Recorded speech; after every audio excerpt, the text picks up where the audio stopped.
Hello Capricorn, thank you very much for tuning in to this week's read. For the main part of the read, I'm using Gilded Tarot Royale by Ciro Marchetti, text by Barbara Moore. At the bottom here is the website llewellyn.com. There's also some social media links. Feel free to freeze frame and check those out if you are interested, of course. Supportive Oracle Cards. Spellcasting Oracle Cards by Flavia, Barbara, and Lizbeth. There's their full names and their spellings if you're interested. On the back here are some websites. Feel free to freeze frame and check those out if you are so interested. Okay, what do we have for Capricorn? Capricorn.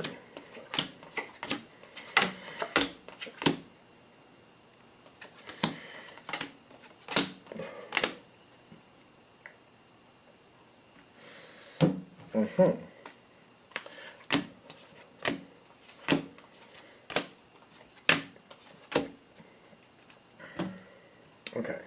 Doesn't have to be about career, but could be. The career card's at the bottom here. It's at the bottom of the deck. So for some of you, it may not be literal career, but it's the way you look at something. Like this is a process. This is going to lead to other things. It has a past. It has a present. It's going to have a future. Just something to keep in mind. This is also something that's going to be right where you want it to be.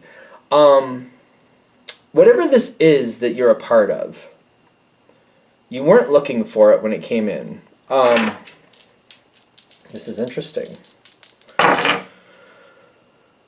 Five of Cups reversed, so you couldn't get away from it. You also had the Magician half in, half out. When this came in, you didn't expect it. I feel like you couldn't really get away from it. You had to have some connection with it. It could be career. It could easily be career. Because it's like whatever this was, showed up out of nowhere, couldn't get away from it, had to handle it to some respect. This, I hate using this analogy. I guess I will. It's almost like, you know, somebody like hitting your porch, like somebody driving into your porch a little bit, like the front of your house. And it's kind of like, didn't expect that, but like I live here, so I have to fix it. They're gonna pay for it, but I'm gonna fix it because I need it fixed. So it's gonna be taken care of now because I'm not gonna live in a trash heap. So I feel like when it came in, wasn't expecting it, didn't see it coming, had to handle it, really had no choice. Kind of like I need to get in my house. I'm not going to live like this, so I'm going to have it fixed, but they're going to pay for it. That type of energy. You follow me? You held it together. You held it together. Kind of like this will go correct. I keep getting this energy from Capricorn. Kind of like whatever went on, you fixed it, but other people, whoever messed it up was going to pay for it. So that's how it keeps coming back to me. Like you made sure it got fixed, but you weren't going to let somebody else get away with not paying for what they owed.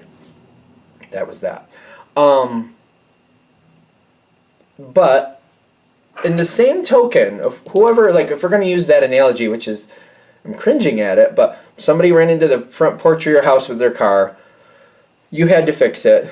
Not really something you liked, but I'm getting that they did, not only did they pay for what they did, but they kind of went out of their way to make up for it. Like, I feel like that was definitely an accident that wasn't supposed to happen, and that the people or whoever did whatever they did owned up to what they did, and they didn't go away. Eight of Wands reversed, and Justice half in, half out.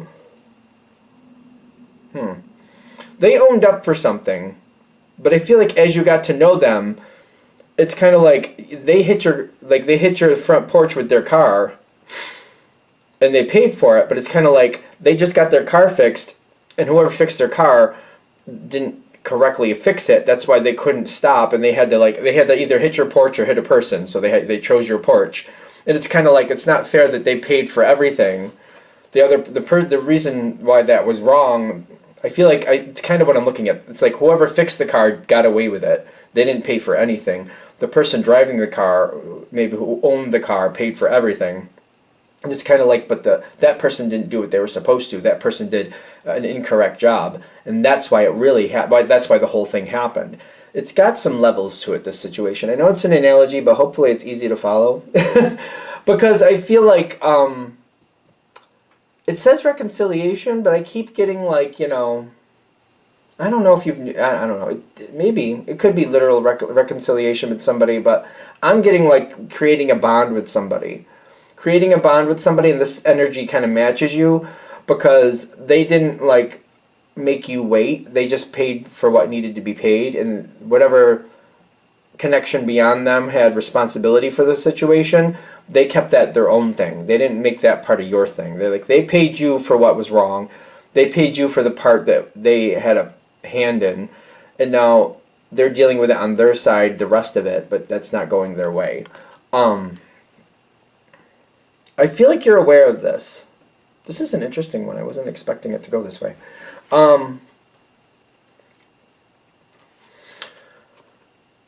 You seem to stay connected with this person. And I feel like you want that. I feel like you like them. Especially because they made sure like you were okay, you got the money you deserved. They made sure the debt was paid to you that was owed to you. The way they were looking at it is like it wasn't your fault either way, and that you needed to be compensated, so they made sure that was taken care of the best they could. And I feel like they were very respectful to you too. It makes a difference. I know that too. How they talk to you makes a big difference. I know that.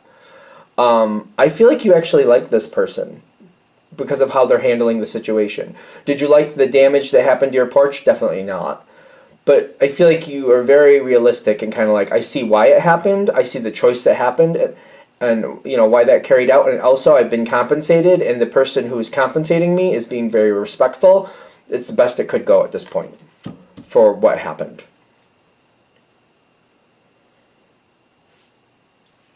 I think this person who, when they came in, it's more about the person. Because whatever that third line that they have to deal with, I don't feel you have a connection to that beyond that. But I feel like you know that didn't kind of go right.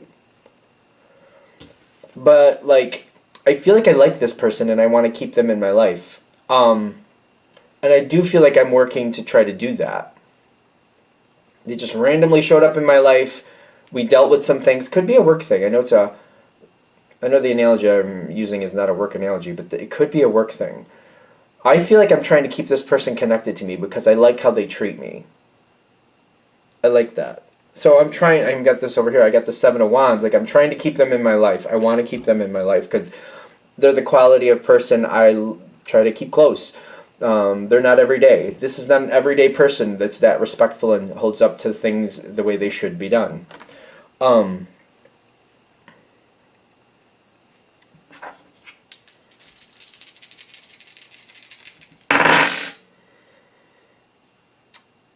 Nine of Fire, so it's like bringing down the walls is the Nine of Fire reversed.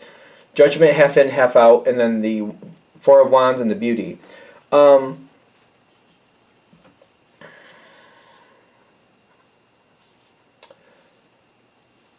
I keep getting like, there's this empty feeling here. They need to be more playful. They need to include somebody in something more fun. I feel like the need for more fun here. This energy can stay, but it has to change arenas. So, for example, if this connection, I know I wasn't giving a work analogy, but if it is a work connection, you have to take this connection outside of work into another arena. So if you're like a baseball fan or some type of sport fan, and you're going to go to a game, inviting this person to a game, something like that. If you're a hiker, inviting them on a hike. Maybe you just like shopping for certain things. There's a certain thing you like shopping for. Letting them know you're going to do that and inviting them along. Maybe there's a certain restaurant you've heard about and you're like, hey, I'm going to the restaurant if you're interested. Just trying to get a couple people together to go check it out. So you have to take it out of whatever arena it started in and bring it into another social arena if you want to really keep this. You can definitely keep this connection.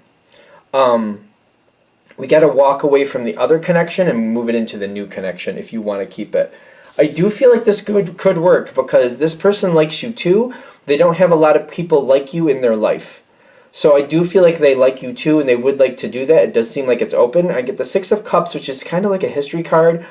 And then the life purpose, kind of like you entering their life could actually help them reestablish boundaries for other things in their life. Capricorn is great with boundaries. And I feel like this person needs to establish new boundaries with the people already in their life. This is the Six of Cups. That's what this person needs. That's what they could learn from you, how to reestablish boundaries. They could bring a lot more joy and fun into your life. I feel like that's a good balance. Can we just have like a little bit more clarity on the end here? You can keep this connection if you want to. Nine of Wands.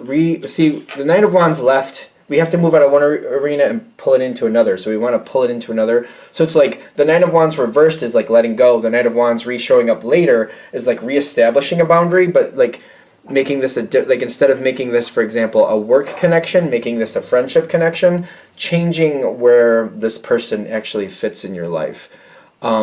It may take some time to do that, but the thing is, we have to change it if we want to keep it. You have possibilities here, but you got to close it out from where it started and bring it into where you want it to be. And it's kind of like having that mindset. I wouldn't say this was the easiest thing to do, but I feel like for those of you this is going to hit with, where you can relate to this connection, or there's somebody who just kind of showed up out of nowhere, you actually like them, but you're like, I'd like to keep them in my life. You got to take them, whatever arena they started in, you got to take them out of that one and bring them into a social arena. It could be the reverse, just to be fair. Maybe they're more of a social connection at the moment, but you want to keep them around. You got to find a way to maybe get them a job where you work or something to bring them into that arena. You got to change the arena is what I keep getting. If you want to keep them, in your life and you want to keep them in effective connection, you got to change the arena where you know them. So like, again, if you know them in work, you got to bring it out social. If you know them social, bring it into work. That's the easiest analogy I can give you. Because one side's going to close, the other one's going to open. So if it's a work connection, I feel like that's going to go away after a while, and you're going to kind of they're going to move on. So if you move it into a social thing, you keep them close and you keep a good connection with somebody that you actually like. Vice versa with the social dynamics might be changing, they might disappear, but if you bring it into the work arena, they're going to be right there, and they will always stay close as long as they have that job. That's if you want this to keep going. And I'm also getting, for those of you that it kind of clicks the reverse, like they're currently in the social arena right now, but like, they just showed up randomly, they're in the social arena. That social arena is going to disappear, whatever connection there is, but you bringing them into the work arena is really good for them too. This is really, really, like you're helping somebody out, and you're going to help yourself out because you're going to have an ally you bring in for yourself as it is. Just keep that in mind. Are we there? I think we're there. All right, I'm going to shut this down here. I hope that helps. Thank you for watching. If you'd like a direct reading from me, shoot me an email, jamesforastral@gmail.com. That's James the number 4, astral@gmail.com. If you're interested in the donation information, that's below. Same email. Thank you very much for watching, and have a great day.